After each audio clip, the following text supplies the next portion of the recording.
right now.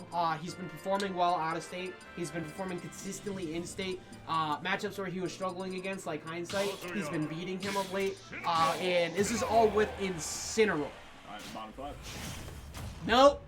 Nah, I know better. Also, dude, look at that clock.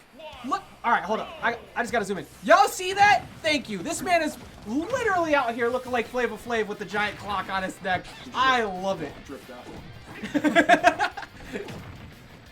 Oh my god, hands off my clock. Alright, so here we go into game number 1 here. We got LingLing versus 6 a.m. This one, I'm surprised we started up PS2. These two tend to counterpick to Small Battlefield and Battlefield often. And this is why. Because Ling is so good at when you give him space. Yeah, I was gonna say this is just an expectation, but what a honestly, I expected a kind of drop it there, go with the setup, try to get an early game. I mean, you're already at 150, but then again, Incineroar don't die. Yeah, well, I mean, we saw a lot of Gimps earlier, and Ling was practicing with Shovel the entire time before the bracket started. Very, very good recovery there. Recognizing, like you said, save this jump, you have to. Yeah, as soon as you use your jump with Incineroar, especially against someone as good as Ling, one of the best leg, I mean, easily, like, if not the best leg shot in the state. He is definitely up there, and like for one, like one of the most technical, if not the most technical Peach in the game. So like he labs so much.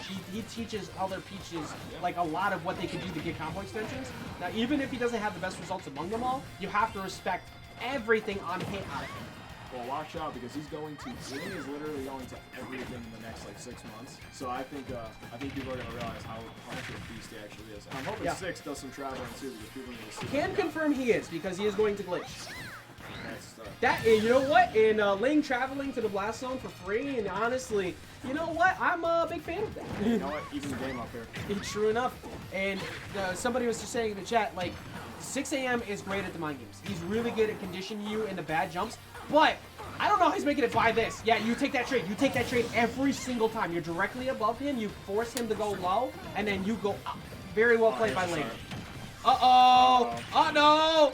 Oh, that could have been death.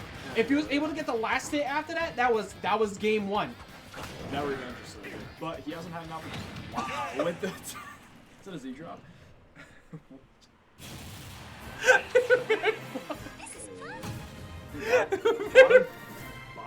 Man plummeted to his death.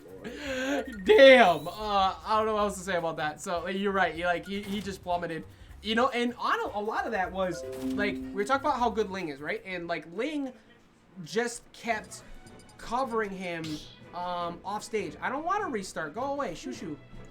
Computer trying to restart on me. Ling stayed directly above 6 the entire time. Every time he recovered low after the very beginning, we talked about how good he did with holding his jump. What did Ling do to immediately answer that? Went down there and stayed with him. Exactly. Now the next game, he's going to be forced to go high, which is what you don't want because there's a turn-up coming at you. Yeah, exactly. Incineroar's worst trait is his recovery that, beyond his speed, I think that's what makes him a not good character. Beyond his moveset is absolutely incredible. Yeah. One of the best. But beyond that, as soon as you start using that LB button, you realize, hey, this ain't it. Yeah, what a combo extension of Ling right there too. Like he's so good like at covering Incineroar, who's out of disadvantage is relatively obvious. You have either cross chop, nair, or revenge. That's really much what they're gonna do. Because usually they don't air dodge. It's not a great air dodge. I think it's one of those frame 4 air dodges too. So it's very annoying when you're clashing with frame 3 nairs. But it's like you just have to deal with so much pressure. Granted, he's putting it out right now. Trying to read an air dodge down and away out of Ling there. That's the next interaction I was talking about. Gotta get Peach above you. That probably got us. I think that's probably her worst area when she's above somebody. That's unfortunate. That was forced like by Ling too, because exactly. Ling went out there and made him have to recover early. He couldn't afford to jump in. It was risky from Ling as well though, because I've seen that spike. I mean, you just get taken down with it to go down with the ship. Yeah, it's one of those weird soft hit spikes that just you die with. So yeah, you're right. If he was in position, he might have just gotten to double KO there. That should be it. Yep, yeah. Ling is incredibly good at short hop, Alolan whip, jump reads. Especially people who are very campy and shield, like Yoshi, for example. It makes it so, yeah, it's so difficult to deal with that. I like the tech chase. with the side B there. Yeah, you saw what he did too. He went past the platform, so he doesn't get punished for going for that, because that's a relatively laggy move. He forced Ling to jump. Can you edge cancel that? Side B, no. I mean, you would like to cancel that option right now because you got to deal with the back air. He's going to be forced to side B. Yeah, good job from, actually, that was just misexecution by Ling. Because if that down air hit, he would have just forced him into a nair. That interaction I saw, Ling just like so good with his float, just baiting out like Incineroar wants grab. Yep. I mean, it's as simple as that. Speaking of, that's dead. No, never mind. I thought we were revenge for a second. He might just explode. Revenge. That was just high damage. Great.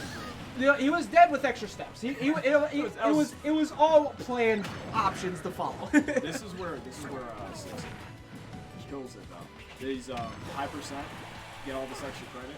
I mean, you get peaks to 80. Anything really kills. You get a nice back grab the ledge. Hector, did Six buy you dinner at least? That's all I gotta say to that statement. So back here is gonna come in that situation. It looked like 6 didn't even have to buy dinner for that one either. But right now, I'm being stupid tonight. Oh, we got dot eyes. No. Okay, so that's not dot eyes. That one's just double squinted eyes there. Is that double squinted? Yep. Look, I mean, Ling's ratio of getting winky face and such is so high, but 6 has gotten Ling to kill percent. Like, he doesn't even need a low whip. He just needs a good jump read, which you see he's looking for right here. Forward throw, not gonna kill, but up throw, you don't go for that there because it's not killing either. You don't want to stay late. What do you do here? You kind of just sit center stage and just wait? I agree. Yes, you camp center stage. You look for forward air, force Ling off stage because you don't want Ling pushing you off stage. Ling could just kill you now, so he needs to stay here. Cross chop out of shield, good option. Ling with the aggressive option right away. Oh, this is that's huge. Yeah, that revenge gets him out of that, but 86%, now Ling has a ledge trap. He's going to be looking for the forward air, but he also finds his own with the revenge on deck that gets 6 back in the game. 6 is just one of those people who refuses to like that. He's just so good at holding on to a game, and he reversed it that whole time too. That came out quick. I didn't think that move would come out that quick. You saw Ling was getting ready to start up. Like we all all knew it. We all knew that was happening. He put the turn it down, he faded back, and he's going for the fair. He's going for it every time there. That or he's going to go for a tomahawk grab. But forward throw doesn't kill it. So go for forward air, fade in. You don't die usually until we learned, yeah, you do die. You died to that follow-up forward air with revenge. Yeah, I was going to say, it didn't help with the revenge. This is not best of 5. This is winner semi, so it's only best of 3. Yeah, honestly, at some point, because we have such a small bracket, I might look to moving some more best of 5s in the future, maybe to lose the semis. But I want to wait till after we get 24 people in the house like last week. This week we had a couple people who didn't show up, but it is what it is. Right now we're seeing 6 showing up big. He almost had that side B read with that up smash. That's exactly what I was thinking. I don't even know, like, this neutral. There's just so much going on. Yeah, it's so smart too. Like he's playing safe. He tried to go for an aggressive upper in that position, but Ling is starting to slow the game down. I think that he went to Kalos because he probably didn't get access to excuse me. He went to Northern Cave because he probably didn't get access to Kalos. You don't give Ling Kalos. The way that Ling uses those Z-drop aerials, it's you see it a lot with Diddy with the banana, but the way Ling does it is just like, you think it's one thing, it's like, oh, he's going to start a combo with a turn up, but no, you just get forward. Yeah, I think, unfortunately for 6, he was going to be forced to jump there, so I think he tried to wait as long as he could to side B out of there without using his air dodge, and then he just died in the blast zone, I think, to start up a side B. That or just waiting too long. Yeah, it does happen with Incineroar. You go for that, you go into the blast zone, you use side B, you're dead. Yep, any special move in the blast zone, you for some reason get slightly pulled in. Weird game mechanic. I like that. Don't go for the side B for the hit. Just get position. Excellent option coverage. Excellent option coverage from that. He puts the nair out to force him to tech in place rather than roll in, and then he gets the grab. And even if he does get that tech, neutral loop covers that option as well. True. Yeah, there's a lot of things that were worked out for 6 there. But 6 currently getting smacked quite literally. He needs to find a big opening here. Maybe get a revenge. Because if you get a revenge lone whip, free that stock, that would have been great, but now revenge is gone. The rage is gone, so it's gonna be a lot harder. 6 should be fishing for a nair. Really good combo starter on Peach and looks like T doesn't need a 10. Yes. This combo. Yes. Oh! Oh no. You know what? That was 100% intentional all the way through.